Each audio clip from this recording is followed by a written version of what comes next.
I know I'm not the only one who's been told to relax, to stress less, to take it easy, to calm down, to sleep more, to meditate, to take a deep breath. What the heck? I think we all know that our lives are probably, most of us at least, that our lives are too busy, too hectic, too fast-paced. And at least I am making conscious moves towards having a slower life and being able to feel and enjoy and experience life with all my senses. So that's a process for me, at least, to break free from this fast-paced world and live a more slow and intentional life. So I completely agree with stress less and just relax, but how the heck do we actually do that? So I think we all know that stressing less would do us good, but we don't know how to practically do that. Because when we're stressed, it's really hard to just sit down and do some deep breathing or meditate or even take a deep breath. So today we're going to talk a little bit about what happens in the body when we're stressed, and then I'm going to give you some practical things to do to stop stressing. Welcome to my podcast, Locked In and Synced Up. My name is Elin, and I will be your yapper today. Locked in and synced up. This last month and this last cycle has been a great example of what not to do.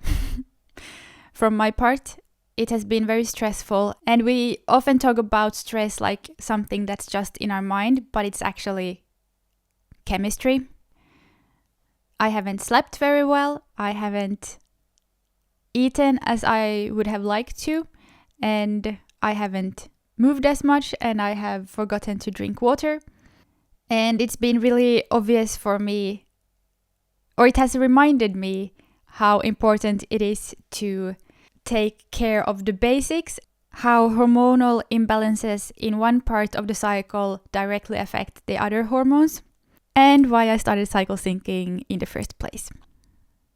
Not being able to eliminate enough estrogen in my follicular phase or ovulatory phase leads to less progesterone in my luteal phase, which leads to more cramps and PMS and other symptoms in my before my menstrual phase, and just how it's a bad cycle.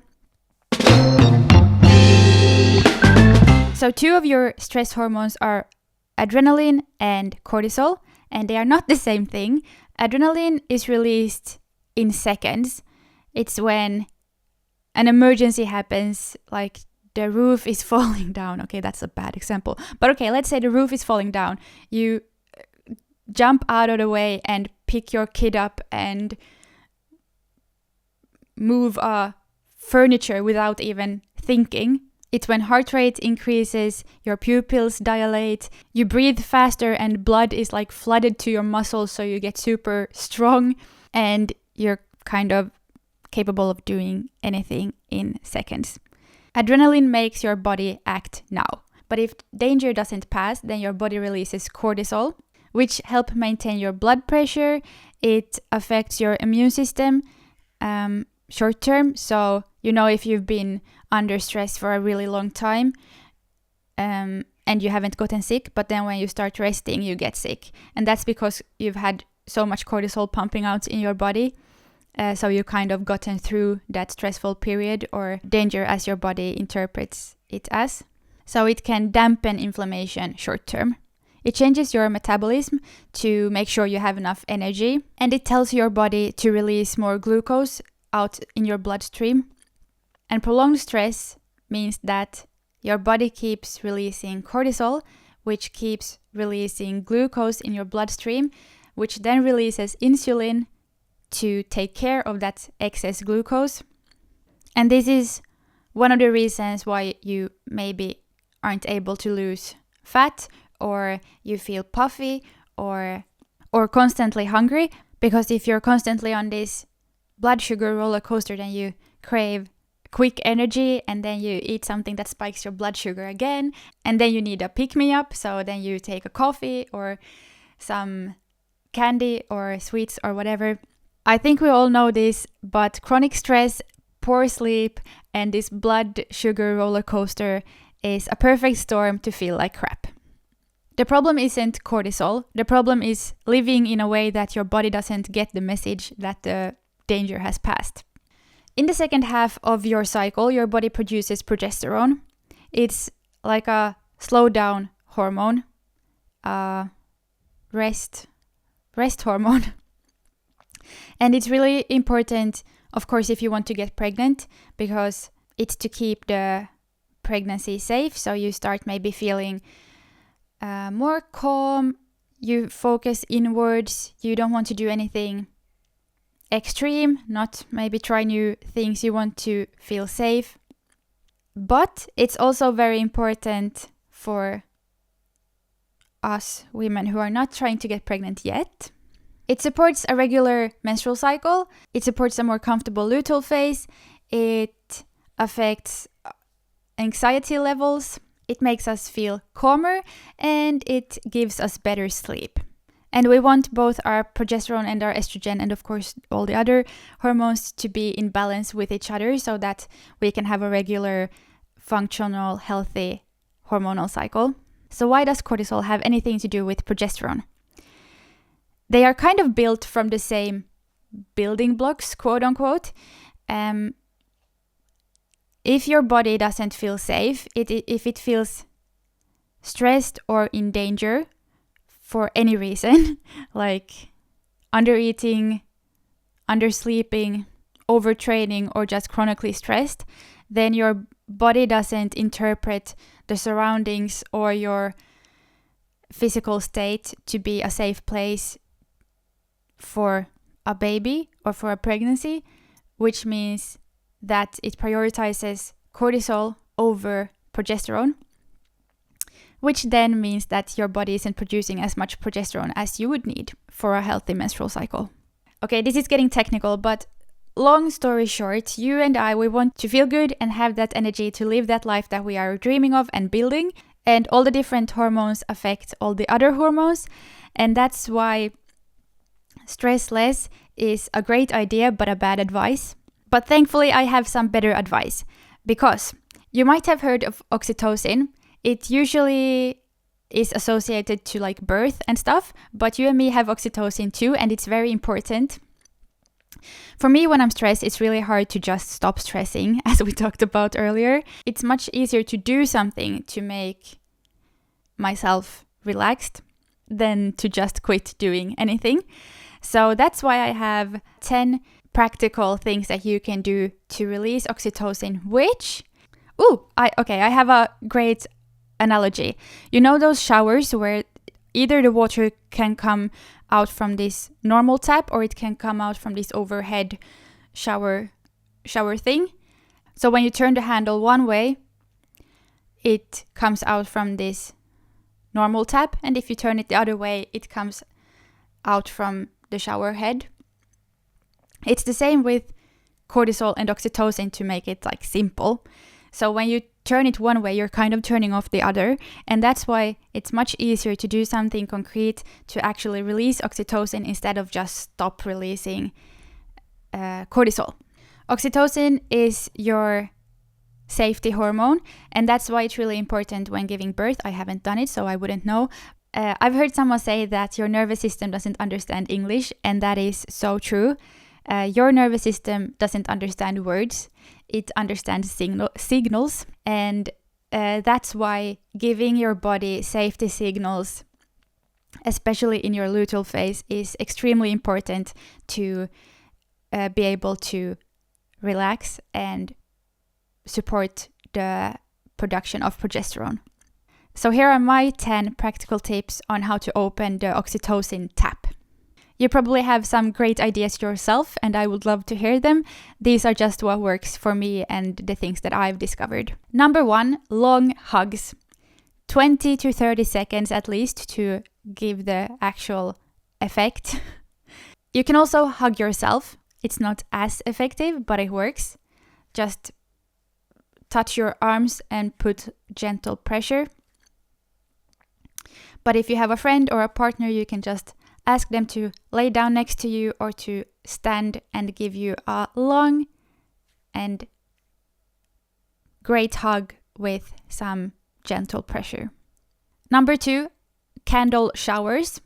A hot shower before bed, and both to release oxytocin and to not disturb your circadian rhythm.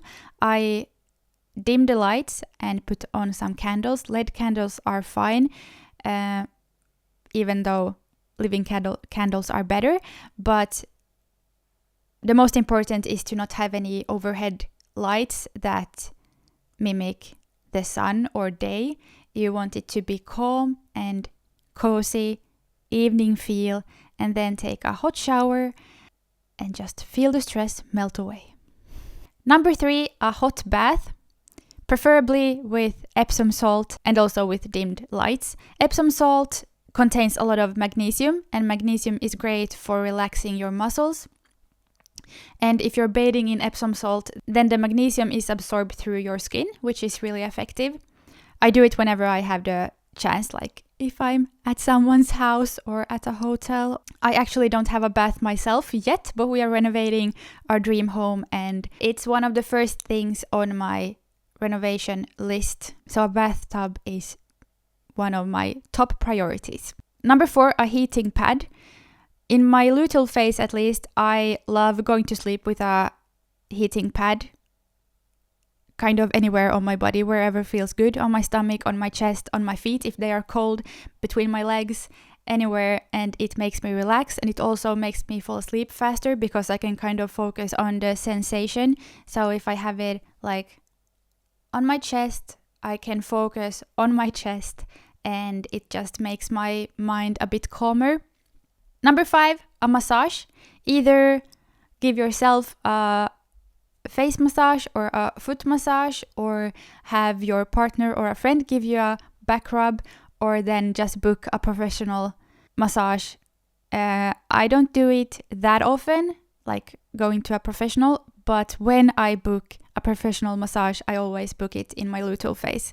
It's such a great way to relax. Number 6, dogs or any other pets. They are calming for your nervous system.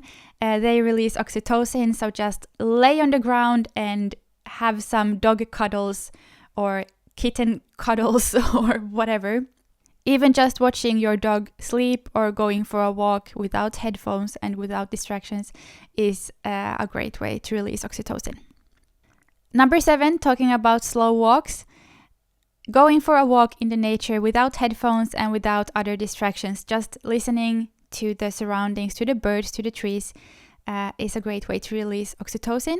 And if you're super stressed, a great tip that I use sometimes is to like name out loud or in your mind what you see, like a tree, a bird eating a spider. Do they eat spiders? A cloud looking like ice cream or whatever, because it makes your mind focus on one thing and calm down and be more present. I want to say coffee with a friend, but maybe not coffee. Tea, matcha with a friend, maybe not coffee, because at least for me, in my luteal phase, it gives me anxiety, so no coffee or caffeine for me. But a tea, a good talk, a good laugh with a friend can make you relax and release oxytocin because you feel safe in their presence. And number 10, yoga or gentle stretching. It's a great counteract to your body wanting to do something fast, being effective, being stressed, to just in that way calm down and do some slow movement and be present and actually feel how the movements feel in your body. We spend so much time asking ourselves how to become less stressed, or at least I do. But maybe a better question would be, how can I help my body feel safe today? Because your body doesn't respond to the command relax or stress less. It responds to signals of safety. And sometimes healing doesn't start with doing more. Sometimes it begins with creating enough safety for your body to actually let go. Thank you so much for listening to me today. And if you want to share your oxytocin menu, then please write me a message on Instagram or comment below if you're on YouTube. Go have an amazing day, and I'll see you again soon. Bye!